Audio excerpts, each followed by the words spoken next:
Hello students, today we are going to take First Flight chapter number 2, Nelson Mandela, Long Walk to Freedom. Nelson Mandela was a South African anti-apartheid revolutionary political leader.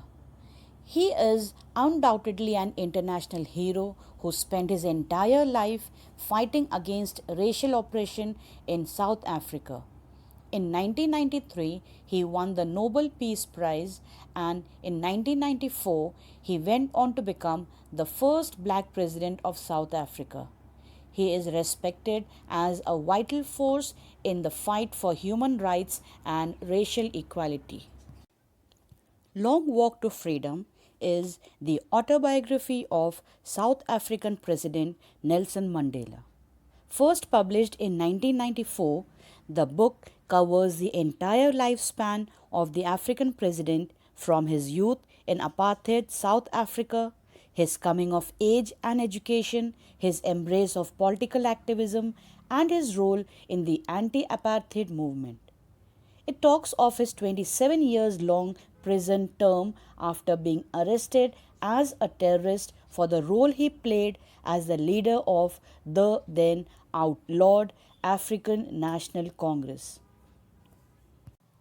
On 10th May, the oath-taking ceremony of President Nelson Mandela was held at the lovely sandstone amphitheatre formed by the Union Buildings in Pretoria.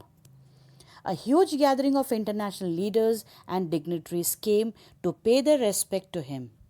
It was the largest gathering ever of international leaders on the South African soil, as till now no one had any sort of diplomatic relations with South Africa. Now, what made the ceremony unique was the rainbow gathering comprising of people of different nations and colors. For decades, which had been of white supremacy. They all gathered for the installation of South Africa's first democratic non-racial government. Nelson Mandela was accompanied by his daughter Zinani for the oath-taking ceremony. Now, in this paragraph, we have the reference of the lovely autumn day. So, why autumn day in the month of May? It is because South Africa is in southern hemisphere and autumn or fall in South Africa is March to May. This is the best season in the country which brings out its natural beauty. So the reference of the lovely autumn day. But apart from this, it is also important because of the freedom after about 300 years of white rule. Mr. de Klerk was the South African politician who sworn in as the second deputy president. He himself was a white but played an important role in dismantling the white supremacy in South Africa. He, along with Nelson Mandela, was given Nobel Peace Prize in 1993 for what they did. Then, after him, Thabo Mbeki was sworn in as the first deputy president. Next, it was his turn. He pledged to obey and uphold the constitution and to devote himself to the well-being of the republic and its people. Then he addressed the gathering. Through his inaugural address, he gives us a deep insight into his character, his thought process, his wisdom, his ideology, and all else that defines him as an activist, a political leader, and above all, a human being. He addressed the gathering with a lot of energy and optimism, and above all, with the hope and faith of a bright future that echoed through every word. In his opening speech, he put forth the ideals of liberating fellow citizens from the bondage of poverty, of deprivation, of suffering, and above all, discrimination of every kind, gender as well as racial. And then further, he talks about an extraordinary human disaster. So, this refers to the inhuman practice of apartheid, that is, the racial discrimination suffered by the blacks at the hands of whites in South Africa. Then he thanked the international leaders and was overwhelmed with the gathering of these leaders and dignitaries. Their presence at the Union building was a testimony of international recognition to the newly formed democratic non racial government. Then, towards the end, he wishes that this glorious human achievement may never set and wishes that or prays for a bright future for his country. He also talked about twin obligations that every man has in his life. One is the personal obligation that he has towards his family, children, and parents. And the other one is towards his people, his country, and his community.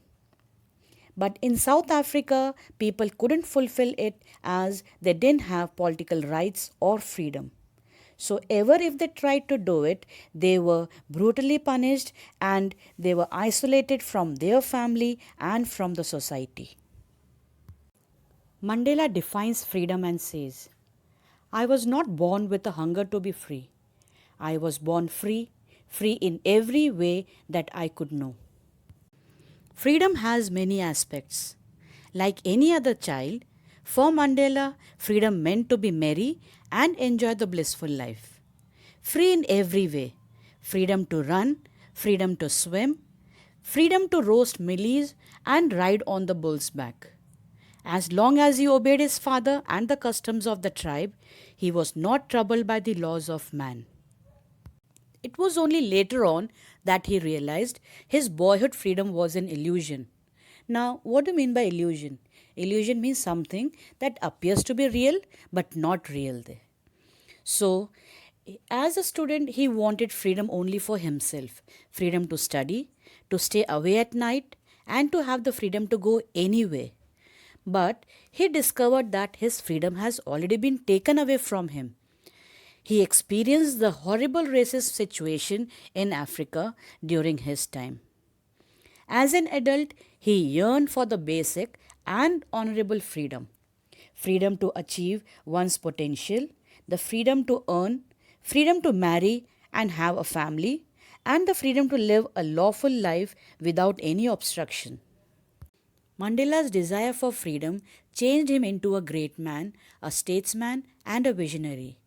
He desired people to live with dignity and respect. His desire for freedom changed him from a frightened young man to a bold one, from a law abiding attorney to a great freedom fighter. It was his desire for freedom which motivated him to fight for the rights of his people. According to him, freedom is indivisible. That means everyone should have the ability to choose or take one's own decision. Man is born free, and so freedom and liberty is his birthright. Freedom cannot be seen, rather, it is felt. So Mandela realized that not only he was suffering from but also his people. So it was this desire that motivated him to fight against apartheid and install a democratic non racial government. In the last paragraph, Nelson Mandela says that I knew that the oppressor must be liberated just as surely as the oppressed. So, in this paragraph, he talks about the oppressor. A man who takes away another's freedom becomes a victim of prejudice and narrow mindedness. And he further justifies it by saying that a man is not free if his freedom is taken away from him. Likewise, if he is taking someone else's freedom, he is not truly free. So both the oppressor and the oppressed alike are robbed of their humanity.